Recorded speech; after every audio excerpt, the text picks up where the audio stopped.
क्या भारत की राजनीति एक बड़े बदलाव की ओर बढ़ रही है? क्या 2029 के चुनाव में महिलाओं की तस्वीर पूरी तरह बदल जाएगी और क्या लोकसभा की सीटें 543 से बढ़कर 850 तक पहुंच सकती हैं?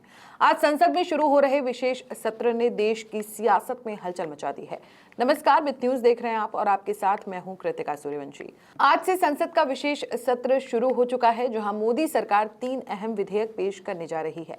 इनका सीधा संबंध 2023 में पारित नारी शक्ति वंदन अधिनियम को लागू करने से है, यानी महिलाओं को 33% आरक्षण देने की दिशा में बड़ा कदम। सरकार की ओर से 3 प्रमुख विधेयक पेश किए जाएंगे। पहला, केंद्र शासित प्रदेश कानून संशोधन विधेयक 2026, जिसका मकसद दिल्ली, जम्मू कश्मीर और पुडुचेरी की विधानसभाओं में महिलाओं के लिए 33% आरक्षण लागू करना। दूसरा, संविधान 131वां संशोधन विधेयक 2026, जिसमें बढ़ती जनसंख्या को ध्यान में रखते हुए संसद की सदस्य संख्या बढ़ाने का प्रस्ताव है। और तीसरा, सबसे अहम, परिसीमन विधेयक 2026।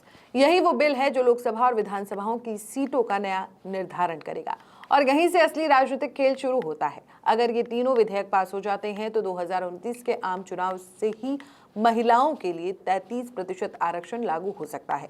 सबसे बड़ा बदलाव होगा लोकसभा की सीटों पर, जो 543 से बढ़कर 850 तक जा सकती हैं। सरकार का तर्क है कि बढ़ती जनसंख्या के हिसाब से प्रतिनिधित्व बढ़ाना जरूरी है। साथ ही 1/3 सीटें महिलाओं के लिए आरक्षित करने से राजनीति में उनकी भागीदारी बढ़ेगी।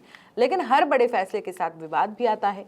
विपक्षी दलों का आरोप है कि ये सिर्फ महिला आरक्षण नहीं बल्कि परिसीमन और सत्ता संतुलन बदलने की रणनीति है। राहुल गांधी ने इसे सत्ता कब्जाने की कोशिश बताया है। उनका कहना है कि सरकार परिसीमन और जेरिमेंडरिंग के जरिए चुनावी क्षेत्रों में हेरफेर करना चाहती है।